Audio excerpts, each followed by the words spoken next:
I've drummed it into our players that they are privileged to play for you.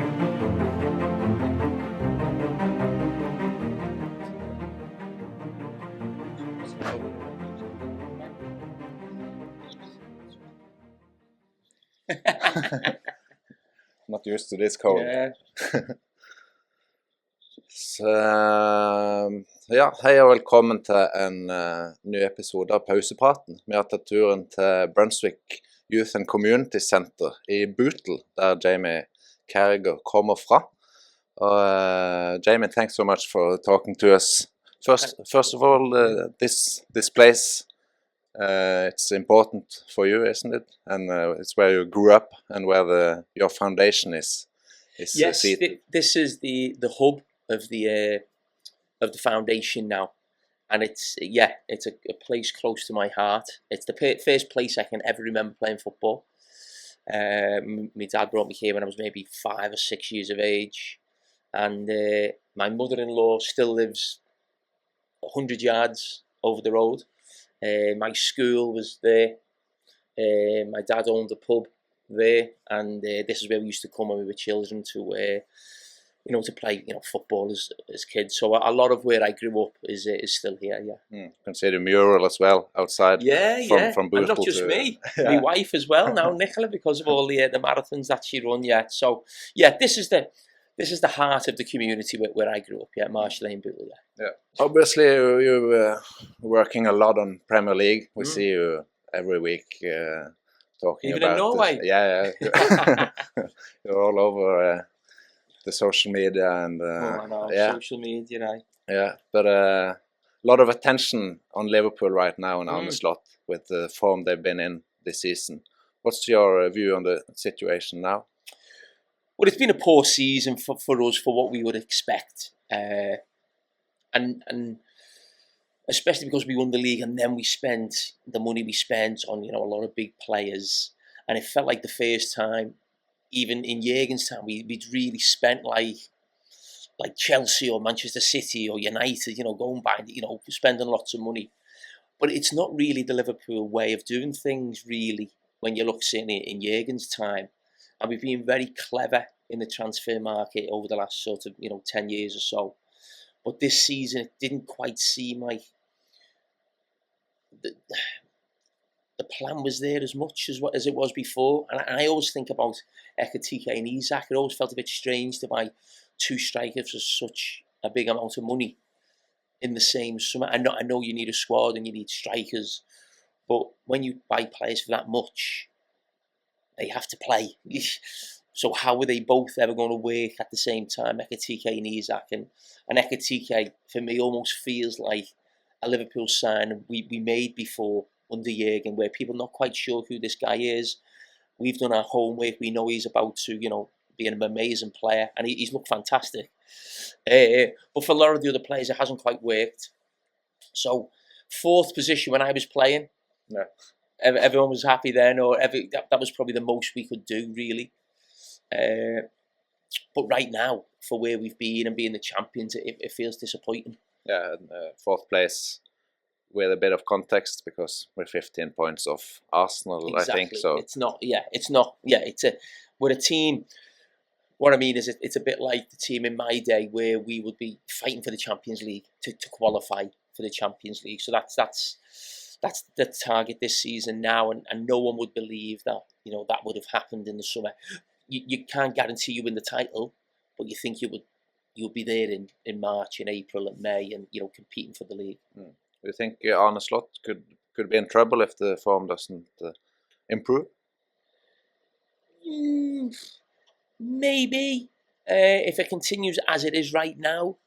But I think if Liverpool don't get Champions League football, I think then you would have a major problem. But I think if Liverpool get Champions League football and there's an improvement in the second half of the season, that we see more from Wirtz, Ekitike continues, we see Kerkez improve, maybe Isak comes back the last 2 months of the season, and it almost feels like you go into next season with a feel-good factor. We know we can't win the league. Maybe you have a great run, you win the FA Cup, or we have a really good run in the Champions League and have some great European nights. So it makes you okay, it's not what we expected, but okay, we can go into next season feeling a bit, okay, getting better, improving, because we know the first half of the season has been really poor.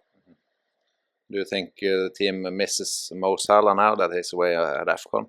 Yes, of course. Yeah, I mean the squad's not the biggest, and really, we've never really had a competition or backup for Mo because he's so good as the right winger.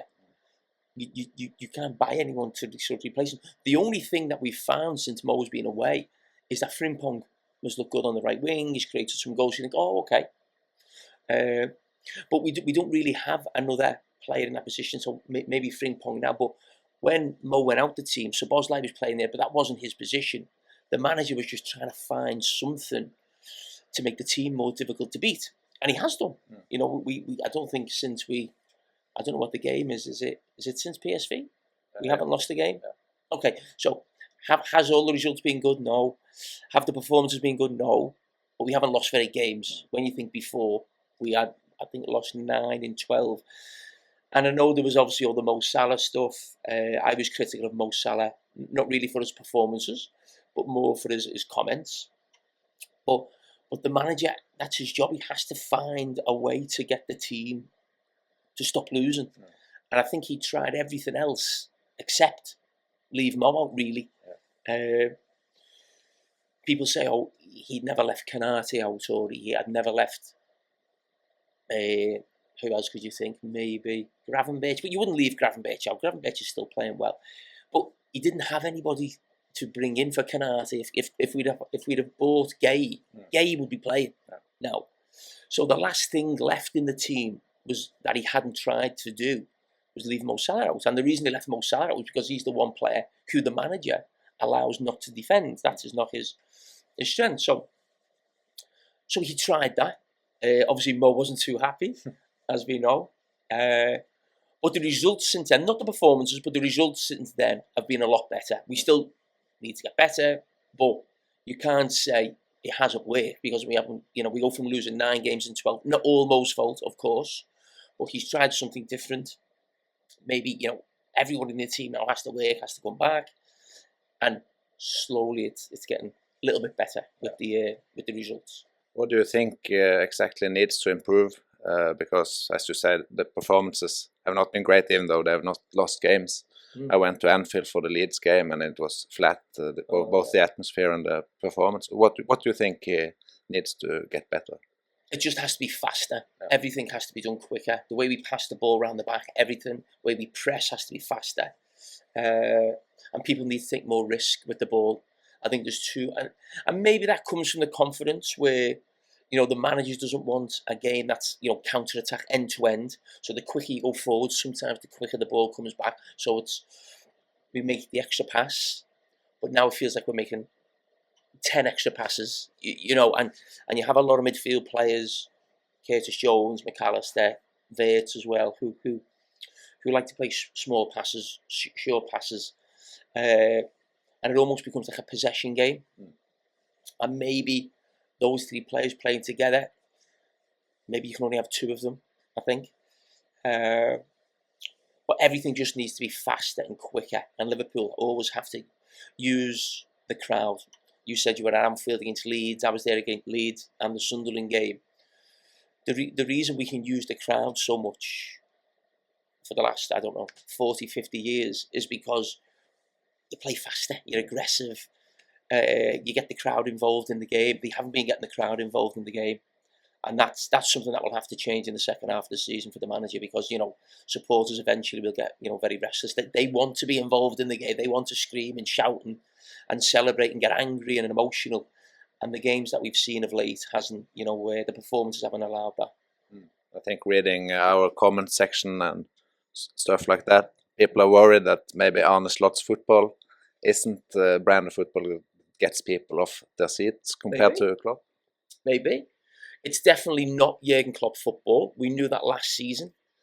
Again, you go back to what the manager said, where he said, sometimes he wasn't being critical. He was just sort of saying Jurgen's type of footballers, they go forward as quick as they can.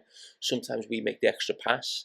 And like I said before, there's too much passing at the moment. But I don't believe a manager or Arne Slot wants to see his team play the way Liverpool are playing right now. I don't believe Slot wants that. Everybody watching football wants fast football, exciting football. Yeah, mate. Cheers, mate. Thank you.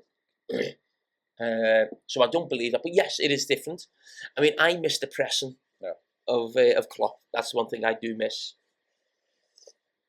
Because I think when you're when the football's not going well, nobody can stop you without the ball. And I sometimes think at Anfield, I'm watching, I think we should be more aggressive and press. And if you can win the ball back on the edge of the box, it gives you a chance to score a goal. But, you know, that's the one thing that I am a bit disappointed in now, is the actual pressing off the ball. I think we can be a lot better than that. But you touch on it as well. Maybe the Premier League is boring football at the moment with the set pieces and long throws. So maybe it's difficult to play that entertaining style of football. Yeah, maybe. I mean, listen, a lot of goals are coming from set pieces, and you have to adapt to it. You have to be ready for it. Liverpool are not ready for it. They haven't got the makeup of the team for it yet. So it'd be really interesting in the summer how Liverpool recruit. Do they recruit more for Arne Slot's idea, or does Arne Slot and the recruitment team say, we have to adapt, we have to change a little bit, and maybe think about where the Premier League's going? So that'll be really interesting in the summer what they do. Do you think they should do something in January? Buy some new players? We've got to buy a defender. We have to buy a defender because not just, I'm not saying necessarily to play, but if Canate or Van Dijk got injured, I mean, what would you do? I mean, it's unbelievable we didn't sign a defender in August. And that's why when a lot of people talk about the manager, yes, it's been a disappointing season, but I think it's collective responsibility. I don't think there's one person to say that's down to him. The recruitment wasn't right. The squad is not good enough. It's not good. It's not deep enough. There's not enough players. The makeup of the players that we bought, there's no balance to the squad either. So there's not enough players. There's no balance. Obviously, Slot tactically, when you talk about like his type of football and being slower, and that needs to improve. But also the players aren't performing the way they did last season. You know, Mo Salah and Virgil van Dijk being the two biggest names, and both deservedly got two amazing contracts, and they're being amazing players, but they're not quite the same this season as well.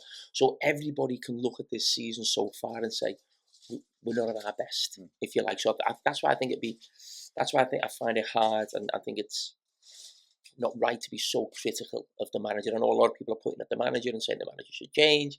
I don't agree with that. I think the manager deserves the opportunity, along with the players and the club and everybody, to make sure that they fix this for next season.